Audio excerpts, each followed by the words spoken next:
NCAA on Wednesday assured Nigerians that the nation's airspace is safe despite a recent incident involving an aircraft at the Malam Aminu Kano International Airport in Kano. The NCAA Director General, Captain Chris Najamo, gave the assurance during an interview on a television program. The MAX aircraft crash landed at the Malam Aminu Kano International Airport late Tuesday night. In line with the saying that a stitch in time saves nine, the government at the center has hinted that it will impose vehicular restriction on the Ido Bridge in Lagos State from February 2nd to facilitate essential repairs. The Federal Comptroller of Works in Lagos, Mrs. Olukorede Kesha, made this known at a news briefing on Wednesday in Ikeja. She said that the restrictions were necessary to ensure public safety while the government would be addressing the bridge's structural integrity issues. Plans are underway but plans are in top gear by the government and the gateway states to leverage the use of technology and the internet to produce, distribute, and generate clean and quality water for residents. The special advisor to the state governor on SDG and water resources, Honorable Damilola Otubanjo, made this known during an assessment tour of water generation facilities in the state capital. She also said that the state government will continue to pay a lot of attention to quality assurance, adding that there are several plans by the government to ensure that a water corporation is not just producing water, but producing it sustainably. The fifth edition of the DG Akinyomi Memorial Lecture holds this Thursday at the OGPC Hall, Ibarra Housing Estate at noon.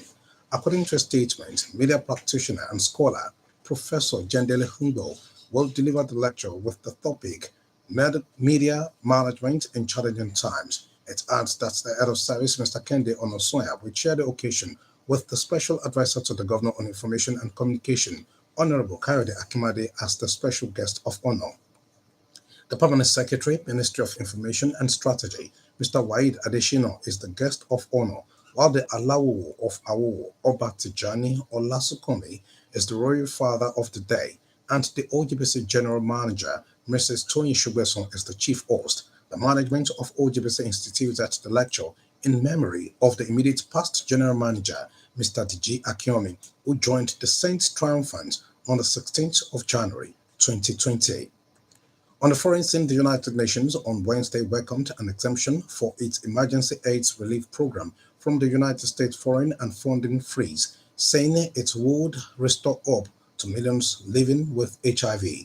On returning to office last week, the US President, Mr. Donald Trump, signed an order temporarily suspending foreign aid programs for 90 days pending reviews of their funding. The US Secretary of State, Mr. Marco Rubio, then froze virtually all assistance funding, but on Tuesday widened exemptions, saying Washington would keep funding core life-saving medicine and medical services. And now to sport. The US Open will become a 15-day tournament in 2025, beginning on a weekend for the first time in the Open era. This year's main draw at Flushing Meadows will start on Sunday, 24th August, and ends on Sunday, 7th September. It becomes the latest Grand Slam to announce a Sunday start. The Australian Open expanded to a 15-day tournament in 2024 after the French Open took that decision in 2006. That leaves Wimbledon as the only remaining Slam event to retain the traditional Monday start. And that was the news at 10 on OGBC 90.5 FM, packaged by Elizabeth Kuforiji. For exclusive programs and the latest news updates, visit our website at ogunradio.ng. Follow us on Facebook at Ogunradio Belkuta and on X at OGBC 905 FM. You can also listen to OGBC on the Radio Garden.